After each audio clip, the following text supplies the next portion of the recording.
Kompas Update dipersembahkan oleh Hydro Coco. Anda menyaksikan Kompas Update pukul 19 waktu Indonesia Barat, saya Friska Clarissa. Kami hadirkan informasi unjuk rasa menuntut pelantikan kepala desa oleh ribuan massa di Banjarnegara, Jawa Tengah berakhir ricuh. 2 polisi dilaporkan terluka dan 10 orang mengalami sesak napas akibat gas air mata. Ribuan massa dari berbagai desa di Banjarnegara, Jawa Tengah menuntut segera dilakukan pelantikan terhadap 57 kepala desa terpilih.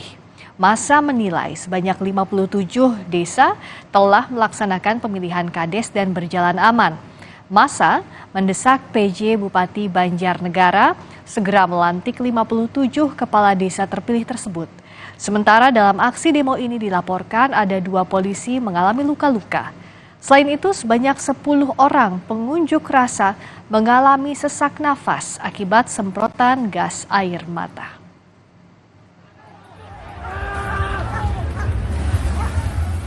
Demikian Kompas Update, Sapa Indonesia Malam kembali sesaat lagi. Saya Friska Clarissa, sampai jumpa. Kompas Update dipersembahkan oleh